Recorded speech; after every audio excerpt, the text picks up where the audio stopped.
पहिल्यांदा तर सागर बंगला सरकारी आहे। कोणीही सरकारी कामांनी कधीही सागर बंगल्यावर येऊ शकतो, कोणाची अडवणूक नाही। दुसरी गोष्ट, जे माननीय मुख्यमंत्र्यांनी या ठिकाणी सांगितलं, कुठल्या निराशेतून ते बोलतात, कुठली सहानुभूती त्यांना घ्यायची आहे याबद्दल मला कल्पना नाही। ते जे बोलले ते बिनबुडाचं आहे, आदांत खोटं आहे, त्यांना देखील माहिती आहे। मराठा समाजाकरता मी काय केलं मुख्यमंत्र्यांनी आता सांगितलं आणि मराठा समाजालाही माहिती आहे। आजची सारथी किंवा अण्णासाहेब पाटील आर्थिक विकास महामंडळ मराठा विद्यार्थ्यांना आणि तरुणांना आशेचं स्थान आहे, त्याची सुरुवात मी केली।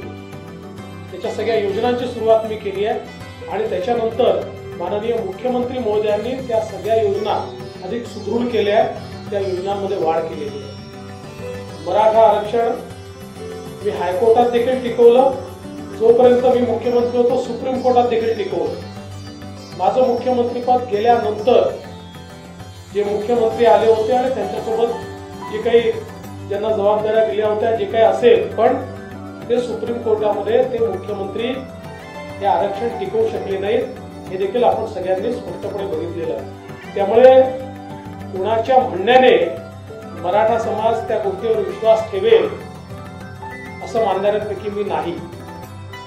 पण एक गोष्ट मात्र निश्चित आहे, जी स्क्रिप्ट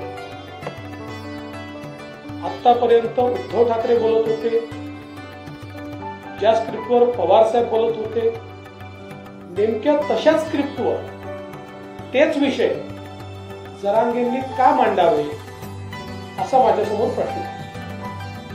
त्याच्यामुळे याच्या पाठीशी काय आहे काय नाही आहे, मुख्यमंत्री महोदयांनी सांगितलं त्याची काही कल्पना आमच्याकडे आहे, योग्य वेळी बाहेर येईल।